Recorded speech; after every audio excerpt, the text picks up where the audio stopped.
What's your best result or your best drift? If people talk about drifting and you go, yeah, I can drift, or I used to drift. What's the moment you think of? It's not like I said. I mean, like whenever we used to go to events, most of the time it would be the spectator ride stuff. So it was never like really high speed, crazy stuff like the rest of them are doing. I would always be in the back end, and Anwar would drive my car sometimes, or most times he would drive the S6. But there's been like a couple of times at Killarney, just on a practice day, where you come out of a bend and you're like, it felt so good. Yeah. It feels so good, but it's a drag, man. So you chase the next bend, and you chase the next bend, and inevitably there's a wall.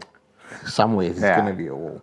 So for me, I mean, like the limiting factors was, I mean, drifting is very expensive. Like, don't get it twisted, it's expensive. So, I mean, I was always the guy that was cautious of not wanting to destroy the car, because you're always thinking of the cost implications. And I think when it comes to motorsport, if you're carrying that weight, that is a rev limiter. Like, if you're constantly thinking about how much you're going to lose if it crashes or it breaks, then you're never going to be at your best. Well done. You've described my day job. Other people's cars. Yeah. I drive other people's cars. Yeah. Sometimes very quickly and sometimes too quickly. And the entire time, like, I have an amazing car.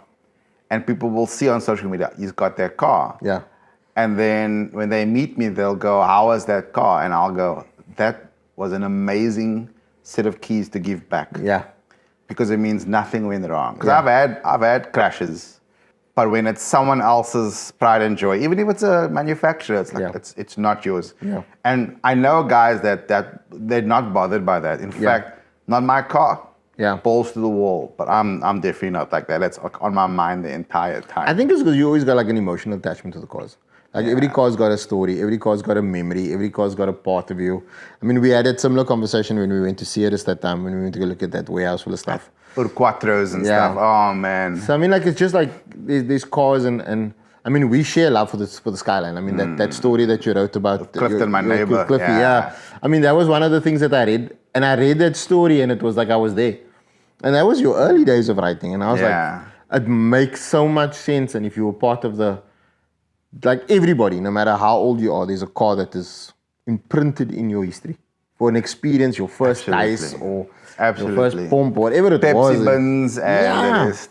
So like you say, or similar to what you're saying, I think everyone, and that's almost the purpose of this podcast, or the thread, is that anyone from D or someone that's got nothing to do with cars, everyone's got a car story. Yeah.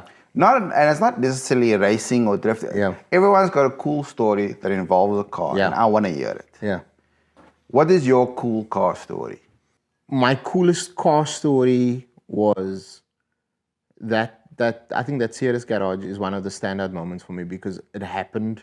And I was there. That's so cool. Yeah, no, but I'm talking about when I first found it. Like, oh yeah, it wasn't like on my list of things to do for that day. And then it was. We were filming in Tankwa. It was like literally the worst shoot of my life. Like, it was just literally day after day of problems and breakdowns. And I had ridden into the town because we were shooting. It's an engine commercial. I mean, the commercial was flighted for long, and the bikes just kept breaking. So I built 3 identical CD200 bikes, and the conditions were just so harsh. The bikes just couldn't take it. So I had driven into Ceres to try and get more space for the bike, and I got a punch on the Jeep, and I ended up going to the IQ.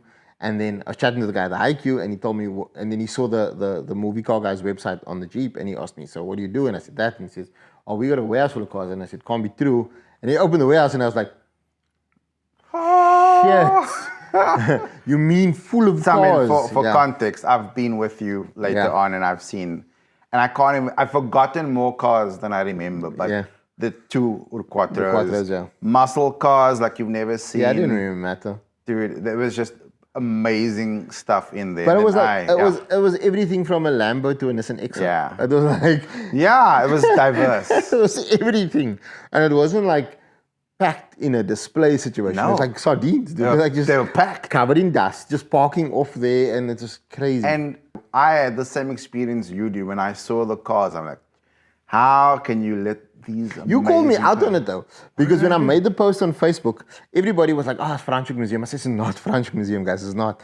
And then you wrote the article for Top Car? Yeah. For the Audi, and then you phoned me and you said, that collection you spoke at, was there quattros? I said, yeah, there was 2. And you were like, can't be true. I said, there was 2. And I said, and you said, let's go. And I said, okay, let's go. And we went in the infinity.